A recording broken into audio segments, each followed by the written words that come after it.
ഇല്ല, വീട് വാങ്ങേണ്ട ആവശ്യമില്ല ശരിക്കും. നമ്മൾ വാടക താമസിക്കുന്നത് for some reason again pop culture ഒക്കെ മോശമാക്കി വെച്ചൊരു സാധനമാണ്. അല്ലെങ്കിൽ സൊസൈറ്റിയിൽ അത് അത്ര അപ്രീഷിയേറ്റഡ് അല്ല. അല്ലെ, വാടക വീട്ടിൽ താമസിക്കുമ്പോൾ നമുക്ക് എന്തോ പറ്റാത്തവരാണ്, പൈസ ഇല്ലാഞ്ഞിട്ടാണ്, കഷ്ടപ്പാടാണെന്നുള്ള ഒരു തോന്നലുണ്ട്. അതുകൊണ്ടാണ് എറണാകുളത്തെ വീടെന്ന് പറയുമ്പോഴത്തേക്ക് എന്നോട് രണ്ടാമത് വാടക വീടാണോ എന്നാണ് ഞാൻ എറണാകുളത്ത് താമസിച്ച ആളാണ്. ഞാൻ വാടക വീട്ടിലാണ് താമസിച്ചത്. ഞാൻ ബാംഗ്ലൂർ ഇപ്പൊ വാടക വീട്ടിലാണ് താമസിക്കുന്നത്. എത്രയോ വീടുകൾ ഉദ്ദേശമുണ്ടോ? ഉടനെയൊന്നുമില്ല. ഇപ്പൊ വേണമെങ്കിൽ 2 വീട് 3 വീടൊക്കെ വെക്കാൻ വേണമെങ്കിൽ, പക്ഷെ വേണ്ടത് വെച്ചിട്ടാണ്. ആവശ്യമില്ല. അതൊരു നല്ല ഫൈനാൻഷ്യൽ ഡിസിഷൻ ആണെന്ന് എനിക്ക് ഇപ്പൊ തോന്നണില്ല.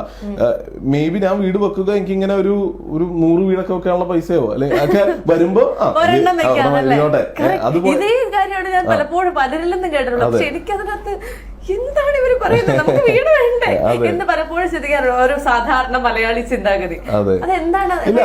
അത് ഭയങ്കര ഇമോഷണൽ ആയിട്ടുള്ള ഒരു സാധനം കൂടിയാണ്. നമ്മൾ ഇത്ര നേരം പറഞ്ഞത് വളരെ വളരെ ഒബ്ജക്റ്റീവ് ആയിട്ടുള്ള മണി ഓറിയന്റഡ് എല്ലാവർക്കും പറഞ്ഞു കൊടുക്കാൻ പറ്റിയ സാധനം. വീടിനോട് ഇമോഷണൽ അറ്റാച്ച്മെന്റ് ഉണ്ട് അല്ലെ. അപ്പൊ പിന്നെ നമുക്ക് അതിൽ കൈ കടത്തുന്ന അത്ര ശരിയല്ല.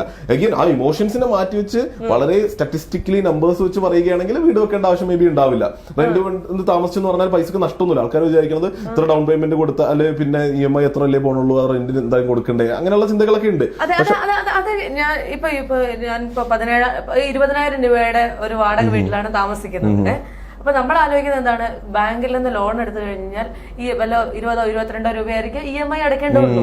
അപ്പൊ ഈ പൈസ അടച്ചു കഴിഞ്ഞാൽ ഇത്ര വർഷം കഴിയുമ്പോൾ എനിക്ക് എന്റെ ആ വീട് സ്വന്തമാവല്ലേ എന്ന് ചിന്തിക്കുന്ന ആള് എങ്ങനെയാണ് മണ്ടനാവുന്നത്? ഇല്ല, കാലഘട്ടം കുറെ മാറിയില്ലേ. ഈ ജീവിതകാലം മുഴുവൻ ഈ എറണാകുളത്ത് ആ ഒരു ഇപ്പൊ താമസിക്കുന്ന അല്ലെങ്കിൽ വീട് വാങ്ങാൻ പോകുന്ന ജംഗ്ഷനിൽ തന്നെ ഉണ്ടാകുമെന്ന് തോന്നുന്നുണ്ടോ?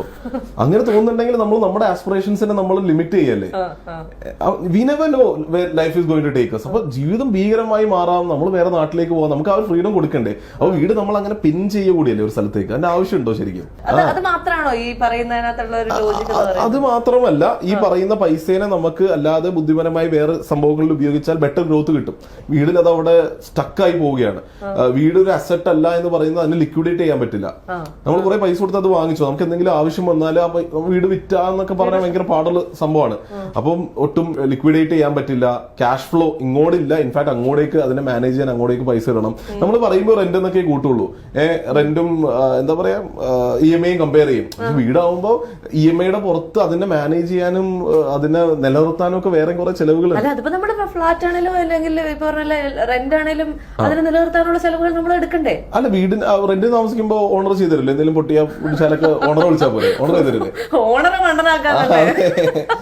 അപ്പൊ അങ്ങനെയുണ്ട്. അപ്പൊ ആ ഒരു ഇമോഷണൽ മേ ബി കുറച്ച് നമ്പേഴ്സ് വർക്ക്ഔട്ട് ചെയ്താൽ ചിലപ്പോൾ എവിടെയെങ്കിലും ഒക്കെ നമുക്ക് ആ ഇമോഷനും കൂടെ കുറച്ചിടുമ്പോൾ വീട് വാങ്ങാന്ന് തോന്നും. പക്ഷേ ഈ പറഞ്ഞ പോലെ നമുക്ക് നമ്മുടെ ജീവിതത്തിൽ മാറ്റങ്ങൾ സംഭവിക്കാം.